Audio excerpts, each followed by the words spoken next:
Alright, so coming at you with another video about a month later. Kind of fell off a little bit with it. I've been a bit ill and I've just been pushing through with my training. Prep starts next week, so obviously that was the most important thing.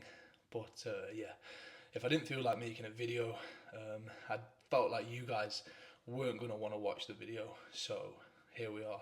But anyway, felt like making a video today, so I thought I'd make it something useful. So without further ado, this video is what is it? My supplements that I take, no BS edition. So let's get into it. Boom. Supplement one has to be good old fashioned creatine. Now the reason I chose to put this one first as my number one, I'm not really ranking them, but kind of am. So creatine is number one. I've been taking this since I was 16 years old. I first started taking creatine when I used to swim, and right there and then I noticed a objective and tangible difference, because in swimming your performance is based on times, and when I started taking creatine my times decreased. So it's a pretty given for me that it's an obvious and beneficial supplement. I literally get mine from Home Bargains. I think it's like £6 and it lasts me like a month at a time, if not more. So it's a bit of a no-brainer. It's literally pocket change. One thing you'll notice throughout this video is I don't buy from like fancy supplement companies, because for the most part, most products, they're all the same. I mean, creatine is creatine. You can label it like in fancy ways, but however way you go around it, like I'm not paying £30 for your creatine, because like, it's just not worth it. There's literally no difference. I'm not going to notice the difference between £30 creatine versus £6 creatine, so it is what it is. And you'll notice that theme throughout the whole video. Like, I'm not going to BS you guys. Most of these supplement companies probably going to regret saying this in the future if like a supplement sponsor or anything like that ever comes my way, but I don't want to BS you. Most supplements, there is very little difference, very little tangible difference. As much as these people say, you know, like ours has got these crazy ingredients, it's like, yeah, if there's such crazy ingredients, how come you're the first one's doing it and no one's done it before you? Like, it's not like you've been to the moon and found this new compound that no one knows about and you put it in crazy pump pre-workout. So yeah, creatine, Home Bargains does the job. Don't need a supplement sponsor because it's £6. And probably never will, to be honest. Like I said, probably going to regret saying that. But hey, right. Number 2, multivitamin. Now, I also get these from Home Bargains, but I feel like health supplements is probably one where you could justify spending a little bit more money. Just because I feel like there is an argument to be made for like the quality of the ingredients, where they're sourced from and all that stuff. But as I said, I've never noticed a difference. So it literally is one of those things.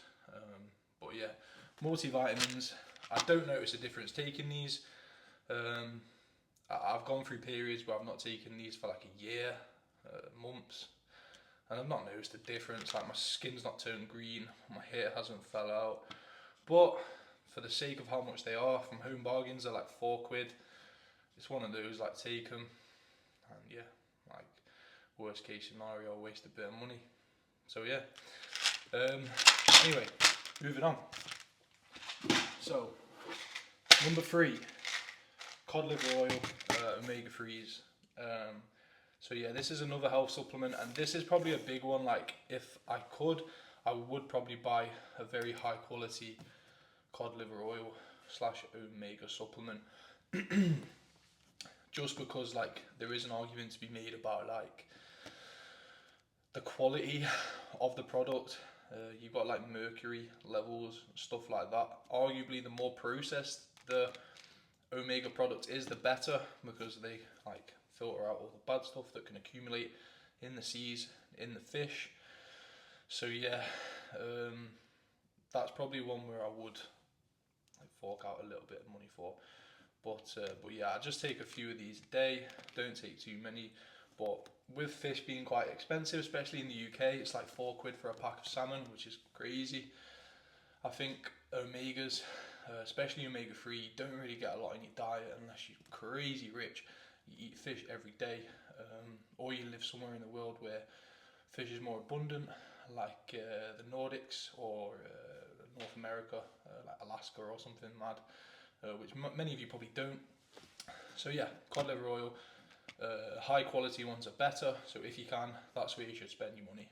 Okay, so number 4, I don't actually have it right now because I ran out, but I have been taking collagen powder. Again, don't know if it has any benefit, but on paper you could argue that it does. It's for the gym, you could say that it benefits you for like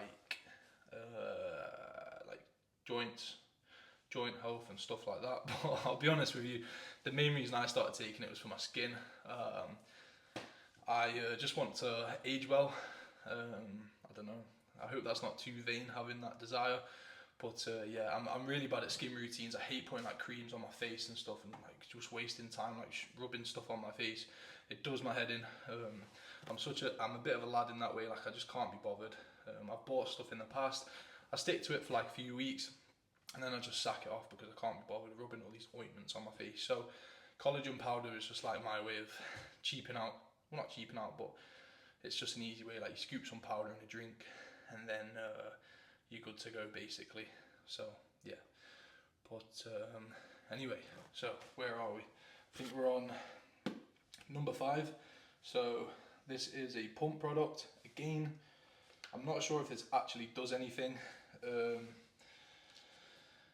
but for the sake of what it cost me, it's not like a crazy expensive supplement. I think it costs like £10 off Amazon. Maybe the ingredients aren't the best. Maybe that's why I don't really notice too much of a difference. But to be honest, it is hard to know a difference or see a difference. I mean, the pump for the most part is gonna be facilitated by what you eat. Obviously, like for example, when I start prepping, food gets low. Getting a pump is just like, it gets so much harder. It doesn't matter what pump product I take. It's not going to make that much of a difference. But yeah, for the sake of like £10, how many servings is this? 30 servings. So I don't know, say like you train like 5 days a week, you're looking at like max like a month and a half's worth.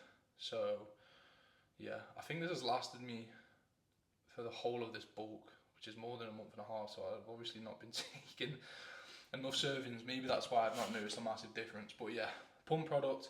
As I said, this is one of those where, like, if you're spending 30-40 quid on it, like, unless you just have the money to throw away and or like you're a supplement fanatic or a collector, I just think it's not worthwhile.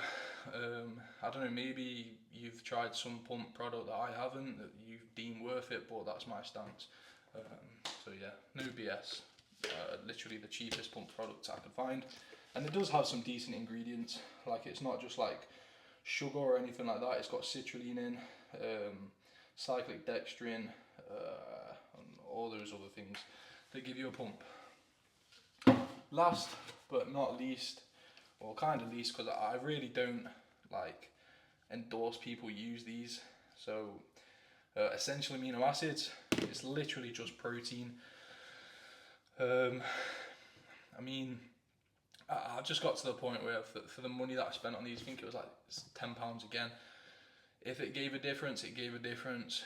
But it's one of those things, like if I was in a maintenance phase, or I don't know, I wasn't that serious about the gym, I would not like invest in these, because it quite literally is just protein during your workout. I think I've worked it out. One serving's like 25 calories worth of protein. And if people think that's making a difference in the gym, yeah, maybe it is, but it's a very minute one. Like it's literally 25 calories. People say like, yeah, well, their essential amino is going to spike your protein synthesis while you're working out, and you're in like a catabolic state. It's like, bro, it's 25 calories. I breathe 25 calories just now. So yeah, EAAs, like I said, with the pump product, if you're spending 40 quid on EAAs, yeah, I don't know. unless you're like a fanatic or you're noticing something that I'm not, then personally I wouldn't do that. I think that's it for my supplements. Yeah. By no means is this like a definitive thing. This is just me. And I coach people who have different supplements to that. It can change, like depending on the person, depending on your needs, where you're at, and stuff like that. But this is all I need. Like there are things I could take, but it's just one of those where it's like I could end up taking like 10 supplements that all cost a tenner. I'm spending £100 a month for like differences that I'm not noticing. I mean, it kind of seems crazy. I'd rather spend that money on good quality food, organic food, like meats, fish, stuff like that, vegetables and fruit, which are all very expensive. I'd rather spend my money there than spending crazy extortionate amounts of money lining the pockets of these massive corporations, supplement companies, that are pretty much just there to make a profit. So yeah, that's it. Hopefully you enjoyed this video. Hopefully you enjoyed the honesty. Hopefully you can appreciate it. I don't really have anything else to say. Prep starts next week, so deloading now. That's probably why I had the energy to make a video. Washing off the fatigue, getting ready to go. I'm just rambling on now. So hopefully you enjoyed this video. Subscribe. Let me know if you've got any questions about supplements and stuff. I've been using supplements since I was 16, so nearly like 9 years now. So I've experimented with a few, wasted wasted a fair bit of money on a few. So yeah, but like I said earlier, supplements are one of those things where they probably give like 0 to 1%, if that, differences. So I mean, depending on your goals, if you want to use them fine. But yeah, for the most part, they're not essential. And to be honest, I very easily could have got the physique and the strength that I have now without using a single supplement, even whey protein. I didn't include whey protein in this video because I don't class it as a supplement. It's basically food. See you in the next video.